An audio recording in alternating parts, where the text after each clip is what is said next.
here we use the NHGA2 and order to solve that. So, rather than concentrating on the probability of the crossfire all these things, rather than reporting that, I am just reporting that as you change the values and due to the simulation, how does the output looks like, that is all. I am not saying they are the exact values, but they can be fine tuned, use different type of meta-heuristic techniques to find out the best solution, but it gives you decent results based on the output which you have.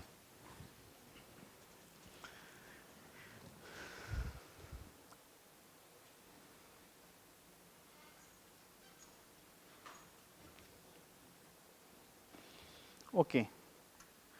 Now I am just changing, okay, I will just discuss this one thing here. This is not an part and parcel of the multi-objective, but I will just discuss and mention something here. See, in this problem, may pay attention only to the second and the third constraint. So, this second and the third constraint, if you consider very simply, so consider the second part. So, let me say something, if required I will come to the blackboard and draw the diagram. Consider is a normal distribution, right.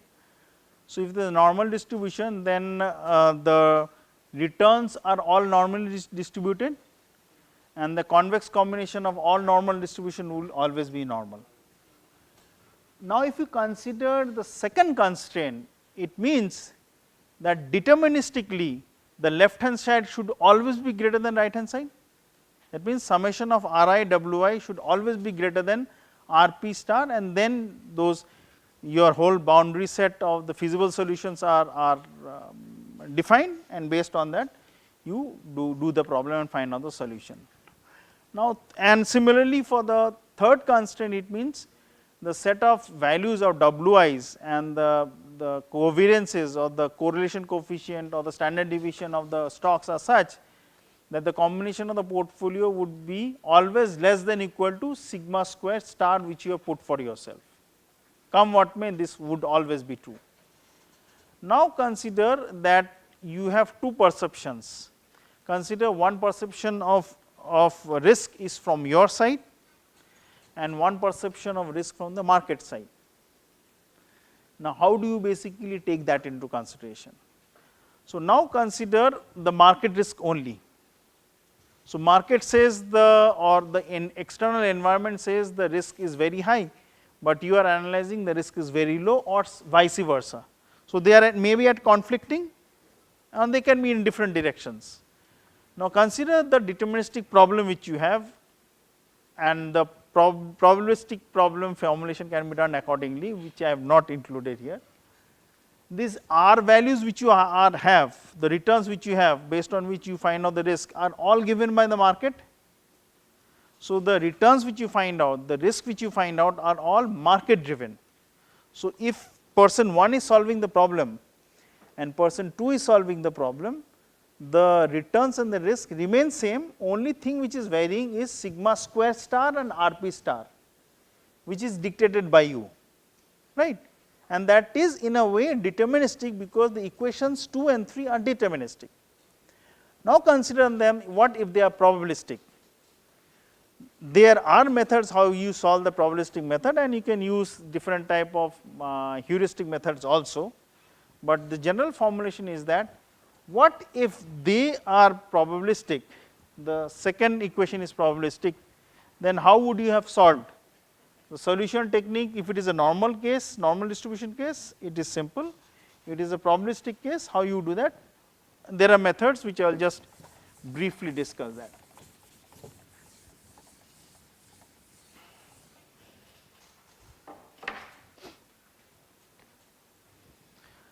So, consider this, I am sure you are aware of this.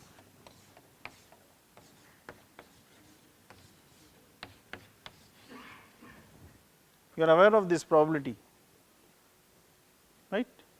This means the probability of the random variable is less than equal to x is equal to alpha. So, for solving that, if it is a normal distribution, what do? You check the normal table. From the normal table, you have the CDF values, and from the CDF values you solve the problem. Now, consider if it is x which is a random variable and when you want to convert into the standard normal, what do you do? This is the mean value of x, this is the standard deviation of x, this is the mean value of x, the standard deviation of x, this is alpha. So, this value becomes the standard normal z, this value becomes the standard normal, the realized value. Consider this is a normal distribution there. So, what you would have done?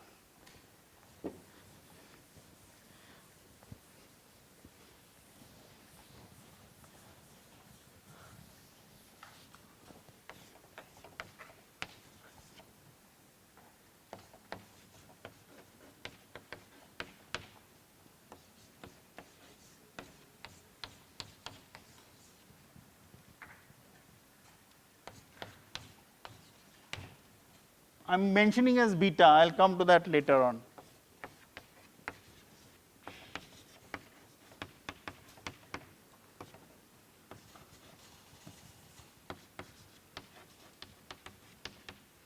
This will have, okay, let me write it clearly.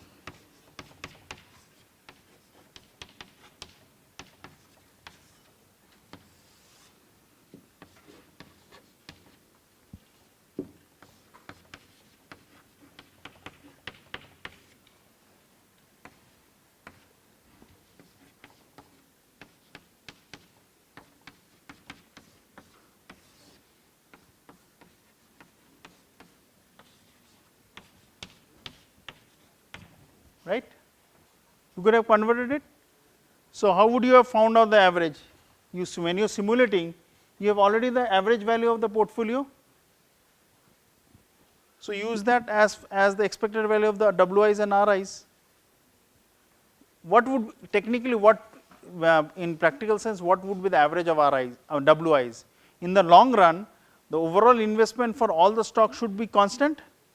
So, it should be a uniform distribution. So, it is in uniform distribution, if there are n number of stocks, the total percentage of investment in each stock would be 1 by capital N, a simple uniform distribution, and the returns of RIs would be from the simulated data set which you have already got. When you did the bootstrap, what you did? You did it 5000 number of times first, 5000 number of times second, you did it 20 times. So, from that finding out the average of this 20, you already found out the averages. Use these averages and the variances you can also find out. Use them, considering normal distribution, solve it. Once you solve it, you use any other multi-objective problem. If it is given, you know that and solve it and find out the problem. But the reason why I am not reporting, because I am not yet confident, because the normal distribution does not hold for financial returns. You get some extreme value distribution to solve them. So, how you basically find out the average and how you combine them using the covariance and the copula, it is a very difficult task. So, you can do such problems which will be little hard to solve, but you can solve them accordingly. So, if it is normal, you can solve them very easily. If it is not normal, then trying to find out the solution becomes difficult. Similarly, you can do it for the third constant also. So, in the case of the third constant, the variances or the standard deviation of the sample are basically chi-square distributed. So, you can basically use the chi-square to solve the problems accordingly. For the normal case only, if it is a non-normal case, obviously it becomes much more complicated.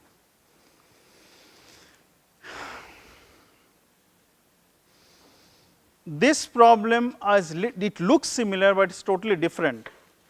In this case, you are trying to maximize the so called fixed value which you have for yourself, which means that you see you are trying to maximize the R star and sigma star, which is like this.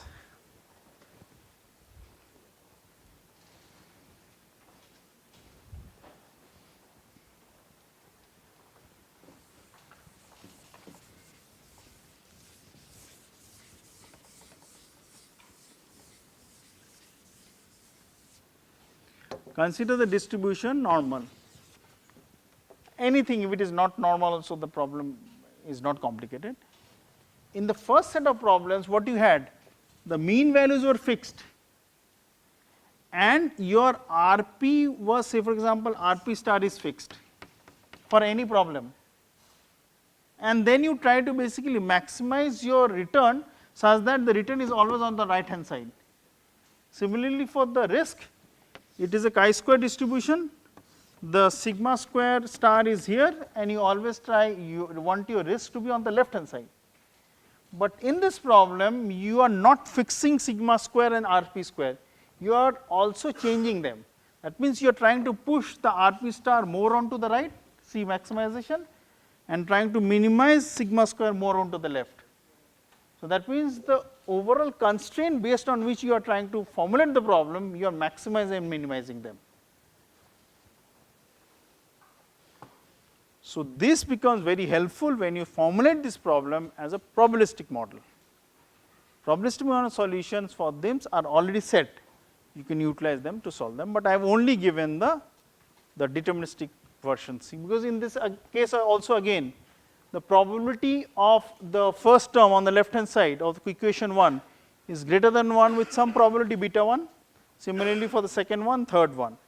Now coming back to the beta 1 which was there, it basically now it gives you the information that the R stars or the R values are market driven and the beta value is your risk perception. Because if you consider the concept of risk or the return from the normal distribution, if say for example, if this in this equation which we had, consider this is a random variable x and this is f of x which is the PDF. Now if I have a probability x is less than equal to x and this is equal to 0.05, what does it mean? The overall area covered is 0.05.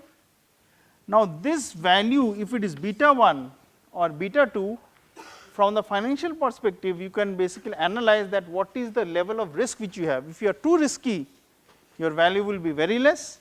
If you are less risky, the value will be very high.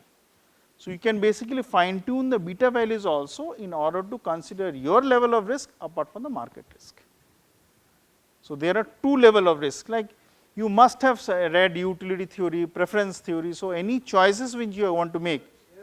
So beta is a confidence level? From your side, confidence level from my side will be different. So the R values are already market driven. So what information which you have of the market or RIs is also there with me. But your level of risk perception will be dictated by beta level, which may be say for example 75%. For me it would be 65%. So your level of risk and your level of utility or my level of risk, my level of utility are now being transformed into the problem. You understand? And considering that point 1. Point number 2, the number of equations which you have, you can have different beta. So for your case also the level of risk for different ideas can be at different levels. Like you are investing in trying to buy a car, investing to buy a house, investing in gold, investing in the stock market, they would have different risk perception. I will also have a different risk perception. So from on a micro level also you are trying to basically manage it at different level, different risk. Macro level also you have different level of risk. So those risk values can change. Now the second and the third are similar. The objective function is a little bit different. The first constraint is very simple. When you invest in a bank, so fixed deposit or current account or savings account, what you have, considering the simple interest, you invest 100 rupees and you get back 10 rupees. So 10% is the interest rate. So I want my investment like this. This is the weight of the stock. So I want the return to be such that the overall return after the first period is greater than 1 such that I am willing to invest in the second period. That is all, because if it is loss I would never invest. So then again the investment in the second period should be greater than the first period. So there can be two ways. One is that you do it dynamically such that the overall return for each time period is greater than the previous one, or you can do the average one. the average return in the long run for all the 10 time periods should be greater than the initial investment. So, there would be loss and gain in other periods, but the average should be exactly more than the initial investment. Another flavor of the problem can be, right, rather than taking the weights, you can consider the total amount of investment. Consider the wealth which was there, and well, consider you have about 10,000 rupees. So, initially we started with 10,000, now you want the returns for each time period to be minimum 10,000 or more. So, in that case what you will do, the total quantum of value invested in stock multiplied by the number of stocks would come into the picture rather than the percentage. It is like this. In this only formulation I am writing, say for example, the stock price of each is SI, investment of number of stock is NI. So, SI into NI is what? Number of stocks multiplied the price, right. So, consider this 10,000 is coming out to be, say for example, 22,000 rupees, and your total investment which you want to shelf out from your pocket is 23,000 rupees. So, this 22,000 plus the extra amount which you have should always add up to 23. 22 is the amount of investment which you are doing in the stocks, which is the number of stocks multiplied by the corresponding stock price. So, that is 22,000 plus extra 10,000 which you have. So, the total amount of investment is 22,000 plus 10,000 is 23,000.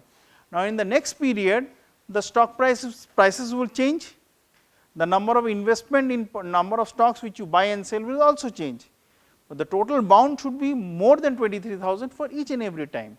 Another flavor can be, yes, it can change, but what I want is to minimize my overall outflow of the money which is the dead money or the unutilized money which I had, make it as 0. That means, I always want to roll my money in the market, I always want to invest. So, there can be different flavors of the problem. So, in this problem the maximization and minimize are based on some fixed value which you want to push onto the right and push onto the left. Based on that you basically invest. So, this when I run it for lower values of risk and return, they are little bit haphazard, but as I increase my level of risk and return, they come to be these are the type of graphs which you should get in the theoretical sense. So, they are very smooth, and again we just run it, say for example, for bootstrap it 5,000 number of times, and each bootstrap is run, say for example, 200 number of times, and report the values, find out the average and do it. So, as I am doing it, I am changing the RP star value and the Q star values, which is the returns which I have. So, as I change it, I try to maximize them, but after a certain value I cannot increase. So, these values which I have are the risk and return framework. These are the weights which I am not satisfied, but I am just reporting in order to. So, if you see the whole region, it means that only one stock is basically getting the preponderance, which should not be true, but there must be some overall problem formulation in the simulation runs. But for other runs they were coming out to be decently fine. This is the risk and return profile F1, F2. So, they come out to be much better in order. So, if you want to basically invest, the total investment and the returns should be same. So, this F1 and F2, remember, they are the risk and return of the star values which I have. So, these are the star values, and these values are the risk and return which I am obtaining for the portfolio. So, if my risk and return values are given as 10% and 20%, my total return and risk need not be 10% and need not be 20%. They can be less or more than that. I am again explaining it. This is important to understand. See, for example, I have set the maximum return as 10%.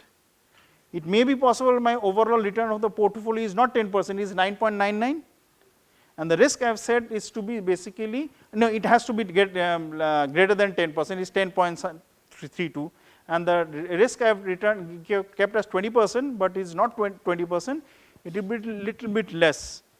So, these are two values, one is the theoretical value which I want to attain, and one is the practical value which I am going to get from the simulation runs. So, if you check these values, the risk and return are the theoretical values based on which I try to find out the weights, and these are the practical values of the risk and return which I get from my portfolio based on which I do my simulation. So, there can be different flavors of the problem, you can do it accordingly. With this, I will just close the class for the just before tea, and then I will start with discussing. I want to take those stocks which give me maximum return and only those stocks in my portfolio which is satisfied. Yeah, but you can do that, but initially when you do that, you will have to invest some money. Yes. So that investment will basically take out some bulk amount of the wealth which you have. So if it is bulk amount, so then the percentage of investment on the number of stocks in which you can buy would be very less, because the per unit price is very high. That means you can only invest in buy very few stocks.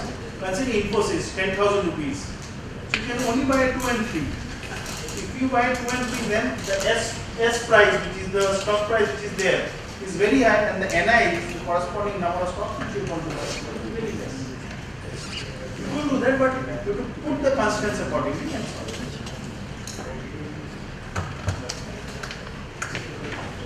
Well, I just close here, and then after In the real world, can you use for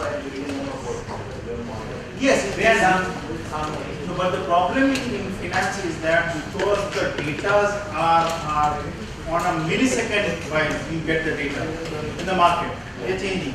So in order to revalue your portfolio in each second, you have to have very huge amount of computing power in your computer. I don't need to change it everything because like I have set like 20% return. Like so the moment it becomes 20, Then you lock it. Yeah. Say for example, then it again falls. If you want to reinvest again or not invest, that's your decision. So like I can put some constraint like the moment it crosses 25%, then I will take a loss. Yes, then you take a loss, or else you would never invest. But the decision, once it crosses 25%, you invest. But after few days, the stock prices fall. Then the decision is that do you disinvest or continue holding? Yeah, that depends on the investor. So if I am panicking, I will sell it. But if I don't want to panic, I don't. This is the best case for small time investors. For big time investors, they want to make money by rolling their money. Because for them, loss doesn't matter. I have huge amount of money which I want to basically invest and go into an arbitrage and make extra money.